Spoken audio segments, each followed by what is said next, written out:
халықаралық жастар күнімен шын жүректен құттықтаймын.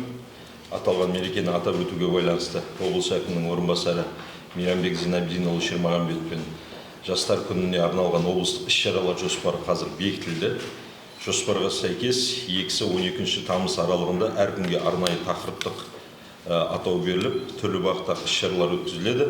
Келесі кезекте жоспарға әркімнің мазмұнына қысқаша тоқталып өтейін. Яғни 2 тамыздан бастап болады. 2 тамыз жастар және тазалық. Бұл күні жастар мен жастар ұйымдарының, волонтерлердің, белсенді экологиялық қозғалыс өкілдерінің қатысуымен тазалық акциялары өткізіледі. Оның ішінде саябақ аумақтарын, өзендер мен көлдердің жағалауларын, тарихи мәдени мұра объектілерінің аумақтарын тазарту және Жасыл ел, жастар еңбек жасақтарының қатысуымен Жасыл марафон 25 эко-турнирі ұйымдастырылады. 3 тамыз жастар және кемеңділік, қазақстандық ынталандырушы және көркем фильмдерді, оның ішінде жас режиссерлар түсірген фильмдерді көрсету мақсатында Аспан синема шарасы ұйымдастырылады. Көрсетілімдер қала аудан орталықтарындағы LED экрандарда, мәдениет үйлері мен ауылдық клубтарда, жастар көп шоғырланатын орындарда, сондай-ақ жазғы тынығу лагерлерінде жүргізілетін болады. 4 тамыз бізде жастар және денсаулық күні деп бекітілген. Бұл күн жастар арасында салауатты өмір салтын насихаттауға бағытталып отыр.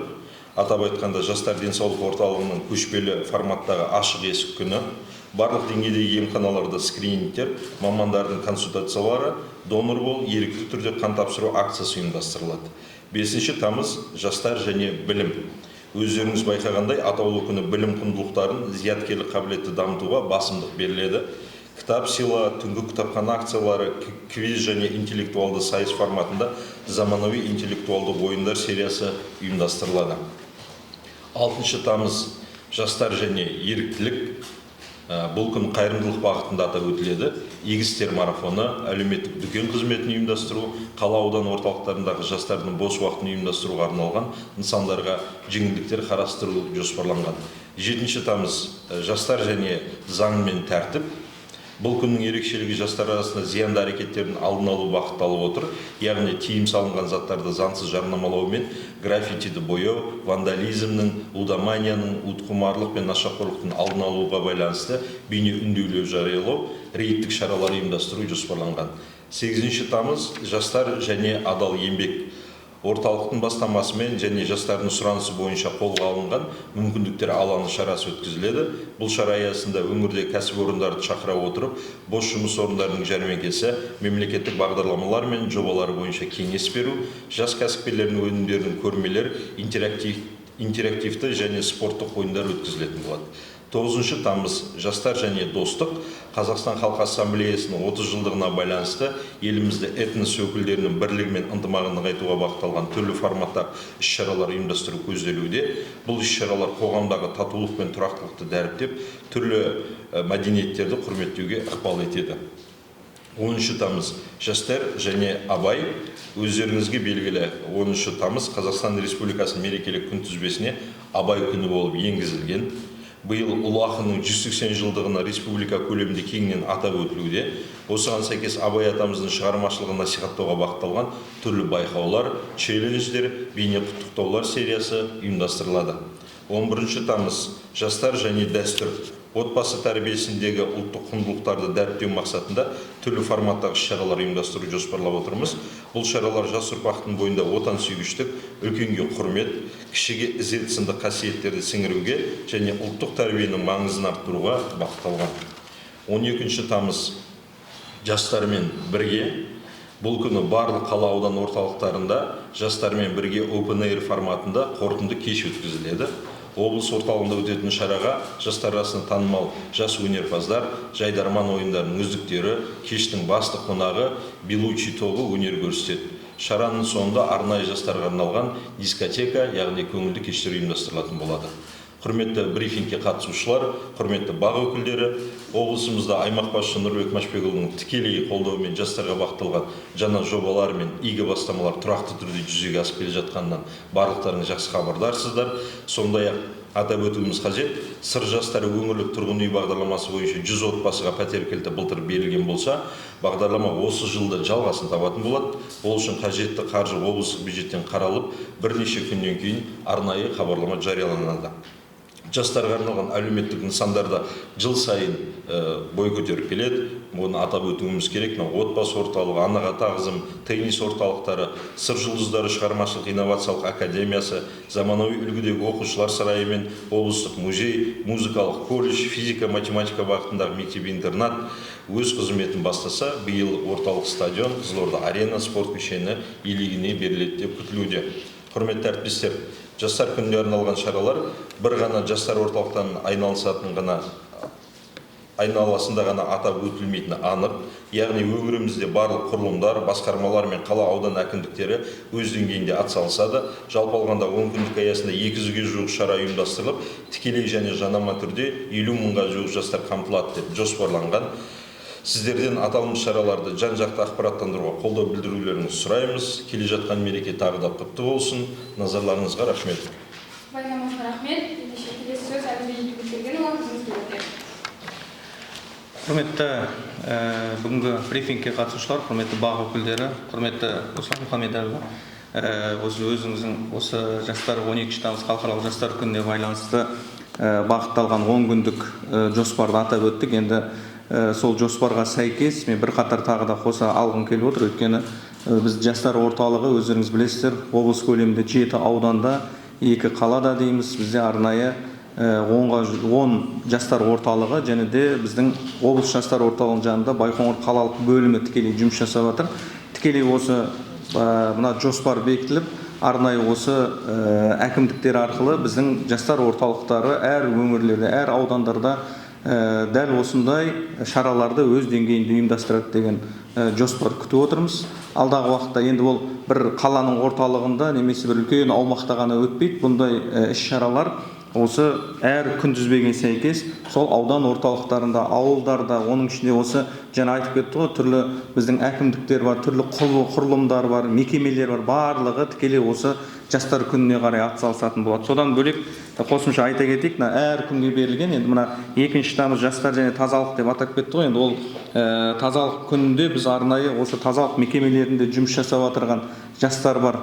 Бізге көзге көрінбейді, бірақ сол үлкен қызметте еңбек етіп жүрген жастарымыз бар. Біз мүмкіндік болса осы тазалық күнінде тек қана іс-шаралармен тоқтап қалмай, осы мекемелерде жұмыс жасайтын біздің жастарымызда бет-бейнесін қалыптастырып, осы әлеуметтік желілерде, ақпарат алаңдарында осы жастар насихаттасақ дегенде ойымыз бар. Яғни биыл жұмысшы жас мамандарды біз қосымша ақпарат беріп жатырмыз. Соның ішінде осы әр күнге сәйкес мен атап кете берейін. Енді оның ішінде мынау жастар және кемелдік 3 тамызда бізде жаңағы кинотайм деген сияқты аспан синема жобалар жүзеге асырыла береді. Бірақ ол іс-шара есебінде, бірақ бізде қазір осы Қызылорда өңірінен шыққан кино және де театр актерлары бар. Жұмыс жасап отырған қаншама Қызылорданың атын шығарып жүрген, республика танып жүрген қаншама біздің авторлар бар. Соларды мүмкіндігінше осы күндерде біз кеңінен насихаттасақ деген ойымыз бар. Жастар денсаулық деп атап кеткенде, денсаулық саласында білікті дәрігерлер бар. Үлкен жаңағы қиын сәттерде адамға қол ұшын созған қаншама біздің тұлғаларымыз бар, жастарымыз бар. Мүмкіндік болса осы күндерде осы жастарымыз насихаттағымыз келеді. Жастар және білім атайтып тұрғандай, жастарға осы білім, ғылым саласында түрлі жобалар жүзеге асырып жүрген қаншама біздің тұлғаларымыз бар. Ғылымда айналысып жүрген қаншама жастарымыз бар. Осы күндерде біз осы аудан болып, қала болып, осы жастар орталықтары болып, оның ішінде сіздер де көмектессеңіздер, бақ өкілдері болып, осындай жастарымыздың қоғам алдында шығып, өзің жасап отырған жұмысын көрсеткіміз келеді.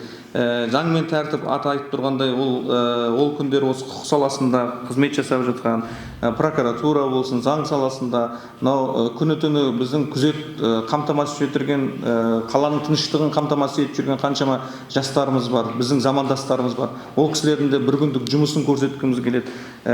Жастар және еріктілік, қазір өзіңіз білесіздер, көптеген еріктілік бағытта жүрген ұйымдар бар, тіркелген ұйымдар бар, тіркелмеген ұйымдар да бар. Өз бетінше қозғалыс жасап үлкен бір жоба қалыптастырып жүрген қаншама ұйымдар бар. Мүмкіндік болса сол ұйымдарды біз кеңінен насихаттағымыз келеді, ақпарат бергіміз келеді.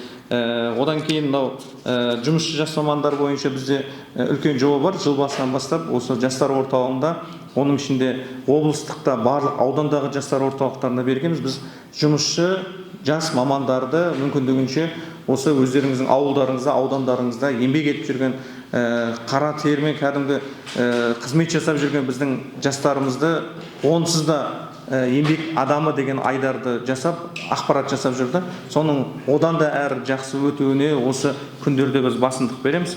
Енді Қазақстан Халқы Ассамблеясы өңірімізде бізде ассамблея жастары деген үлкен бірлестік бар, жұмыс жасап отырған. Ол кісілердің де жұмыстарын көрсеткіміз келеді.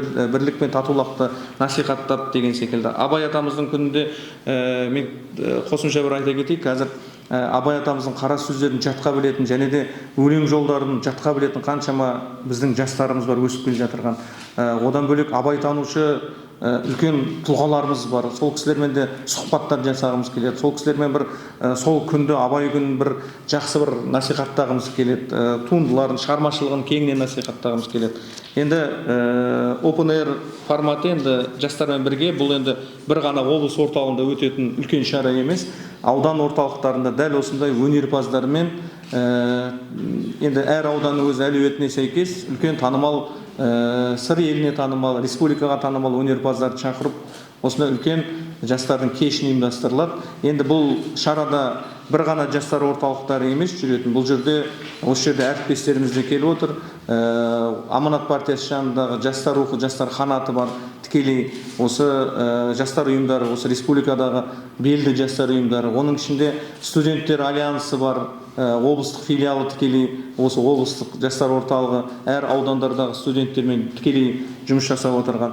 Дәл сондай секілді бізде облыстық волонтерлар фронт офисі бар. Яғни осы ерікті жастар, волонтер жастар дейміз. Оның ішінде мына жаңағы ұйымдармен бірге бірлесіп жүрген қаншама жастарымыз бар. Сол жастармен тікелей осы жобалар жүзеге асыратын боламыз. Енді жастар күні жоғары деңгейде өтуіне және де ол өткен іс-шаралардың жоғары деңгейде ақпараттандырылуына ол бірден бір үлес қосатын өздеріңіз. Сол үшін бірлесіп жұмыс атқаруға және де шақырам. Осы айтқым келеді. Рахмет, құрметті әріптестер, спикерлерге қояр сауалдарыңыз болса, кезек сіздерде. Барлық түсінікті болса, осымен брифингті аяқтаймыз. Уақыт бөліп келгендеріңізге қысқаша қосып жіберейін, құрметті әріптестер, енді әсіресе бақ өкілдері, сіздер енді елдің арасында ақпарат таратқан кезде осы барынша жеткізулеріңізді сұраймыз. Енді бұл жастарға деген көзқарас, жастарға деген қолдау тек жастар күні аясында ғана жүріп жатқан жоқ. Бұл жыл көлеміндегі тұрақты жүріп жатқан жұмыстар. Ал біз 10 күндік деп жариялап отқан себебіміздің өзі кейде енді жасыратыны жоқ. Бір күндік концертпен шектелді, жастарды қолдау деген осы ма деген түсінік болуы мүмкін. Сондықтан сондай жансақ пікірлер болмас үшін біз 10 күн бойы жалпы жастар арасында өзекті деген кез келген тақырыпты әр күнге уақыттап өстіп қойып отырмыз. Бұндағы мақсат жыл көлеміндегі атқарып жатқан жұмыстарымыз және алдағы жоспарларымызды осы күндер, осы тақырыптар аясында бір қорытындылап алу және алда өзімізге тағы да жаңа мақсаттар, жоспарлар қою. Жалпы өздеріңіз жақсы білесіздер, қазір елімізде жастарға деген қолдаудың қандай деңгейде жүріп жатқандығын өте жоғары деңгейде, бір ғана біздің аймақты соны мысалға алатын болсақ, қазіргі мынау елдің арасында түсініктер бар. Тек әлеуметтік нысандар салынып жатыр, ал жұмыспен қамту мәселесіне қатысты да жаңа нысандар керек, басқа да деген сияқты. Бұл біздің облысымызда өте қарқынды жүріп жатыр.